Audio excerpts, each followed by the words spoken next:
ears stood out as he stared up at me, a patient expression on his face. He was a gray tabby with dark markings, and at the age of 2 hadn't reached full maturity yet, weighing in at 25 to 30 pounds. With their broad chests and muscular bodies, Maine Coons are the defensive tackles of the cat world. "We'll have to have a talk with our boarder," I said. Diesel liked Justin and often visited him in his third-floor bedroom. Just think what Azalea would do if she came in some morning and found a mess like this. She'd skin both Justin and me. Diesel returned my rueful glance with a solemn gaze. Azalea Berry, the housekeeper I inherited along with the house when my beloved Aunt Dottie died, had strict notions about keeping a clean home.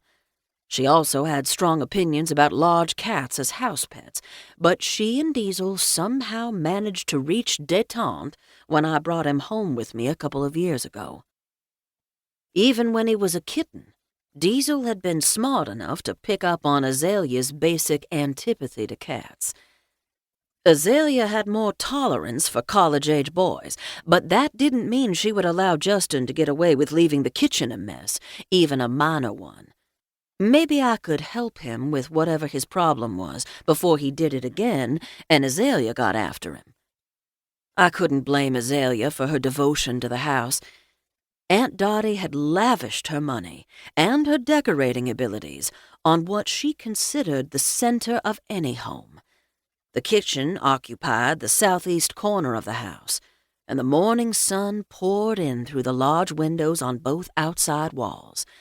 Light suffused the room, helped by the pale yellow paint on the walls and the white ceramic tile on the floor. The cabinets shone a delicate blue and blended well with the darker hue of the table and chairs. I could almost smell the scent of the ginger cookies Aunt Dottie used to make when I was a boy. There were only happy memories in this room, but for a moment I ached with the loss of my dear aunt and of my beloved wife, Jackie. They both died within a few weeks of each other 3 years ago. I pictured them at the table together, laughing and chatting. Coming out of my reverie, I glanced at Diesel again, and I could swear he had a sympathetic look on his face. "Enough of that," I told him. He twitched his tail, turned, and padded off in the direction of the utility room and his litter box.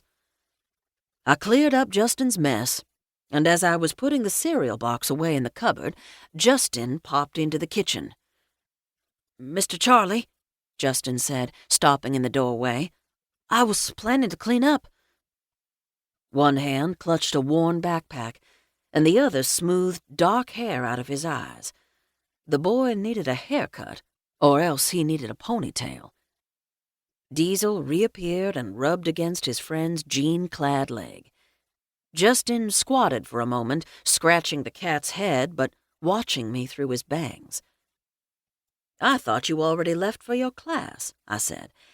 "If this was one of Azalea's days, she might have a few things to say about finding the kitchen the way you left it." I kept my tone mild, but Justin flushed anyway. Down went his head, and his hair swung forward, shielding his face. He mumbled something as he stood. Diesel sat beside him, staring up at his face. "What did you say?" Justin shrugged. "Sorry," he said, more clearly this time, avoiding my gaze for the moment. "I really meant to clean up, but I just lost track of time." He shot me a quick glance, then stared down at his feet again. "No real harm done, Justin? But it seems to me you've been a little careless the last few days. That's not like you." He shrugged. "Well, I'm gonna be late. Bye, Diesel." He turned and disappeared down the hall. In a moment, I heard the front door open. I was relieved not to hear it slam shut.